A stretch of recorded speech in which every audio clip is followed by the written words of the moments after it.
Вот такая ужаснейшая погода 8 марта. Ветер просто бешеный.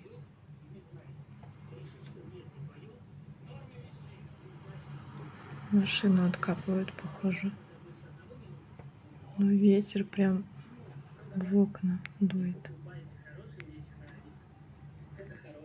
Хотела погулять, но вообще никак. Гор не видно, все замело. Второй день уже так метет. Второй день.